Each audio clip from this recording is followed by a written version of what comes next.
ସାଙ୍ଗମାନେ ସମସ୍ତଙ୍କୁ ନୂତନ ବର୍ଷର ହାର୍ଦ୍ଦିକ ଅଭିନନ୍ଦନ ଏବଂ ଶୁଭେଚ୍ଛା। ଆଉ ଗତକାଲି ରାତି ଆପଣମାନଙ୍କର କେମିତି କ'ଣ କଟିଲା, ମାନେ ସେଲିବ୍ରେସନ୍ କ'ଣ କଲେ? ଆମେ ତ କାଲି ପୁରା ଧୁମଧାମରେ ସେଲିବ୍ରେସନ୍ କଲୁ। ମୁଁ ସେଲିବ୍ରେସନ୍ କଲି ଠିକ୍ ରାତି 12ଟା ପୂର୍ବରୁ ରୁଟିକୁ, ଶୁଖିଲା ରୁଟିକୁ ପାଣିଆ ପାଣିଆ ସନ୍ତୁଳା, ଆଉ ତା ପାଇଁ ମଗେଇଥିଲି ଜୋମାଟୋରୁ ଅର୍ଡ଼ର। ହାପି ନ୍ୟୁ ଇୟର ସାଙ୍ଗମାନେ। ଜୋମାଟୋରୁ ଅର୍ଡ଼ର ମଗେଇଥିଲି 9ଟା 15ରୁ। 9ଟା 15ରୁ 11:30 ହେଲା ପଛେ ପାର୍ସଲ ଘର ପର୍ଯ୍ୟନ୍ତ ଆସିପାରିଲାନି। ମତେ ଠକିଦେଲେ ସାଙ୍ଗମାନେ, ସିଏ ମତେ ଠକିଦେଲେ। ଯାହା ଭାଗ୍ୟ ଭଲ ମୁଁ ପଇସାଟା ରିଫଣ୍ଡ ପାଇଗଲି। ଯଦି ପଇସା ରିଫଣ୍ଡ ନ ପାଇଥାନ୍ତି ତାହେଲେ ମୁଁ ରାତି ସାରା କାଲି ଶୋଇପାରିନଥାନ୍ତି। ମୋ ମୁଣ୍ଡ ଟିକେ ଖରାପ ହେଇଯାଇଥାନ୍ତା। ମୁଁ ଠାକୁରଙ୍କୁ ଡାକିଲି ଆଇଦର ଶୀଘ୍ର ଖାଇବା ଆସୁ, ନହେଲେ ନାଇଁ ପଇସା ଯେମିତି ହଉ ପଳେଇ ଆସୁ। କାଲି ରାତିରେ ତ ରୁଟି ସନ୍ତୁଳା, ଆଉ ଆଜି ସକାଳୁ କ'ଣ ଟିଫିନ ମୋ ପାଇଁ ଦେଖିବେ? ଦେଖନ୍ତୁ ଏ କ'ଣ ଆଣିଛ? ଛତୁ। ଆଉ କ'ଣ ଆଣିବୁ?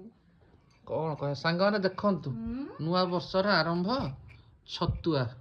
ସାଙ୍ଗମାନେ କାଲି ମତେ ରାତିରେ ଗୋଟେ ବଡ ସ୍ୱପ୍ନ ଦେଖେଇଦେଲେ। ଲାଛା ପରଟାକୁ କ'ଣ ଚିଲି ମସରୁମ, କିନ୍ତୁ କ'ଣ ଖାଇଲି? ଏଥିରେ ମୋର ଦୋଷ କ'ଣ? ଖାଇଲି ଶେଷରେ ପଖାଳ।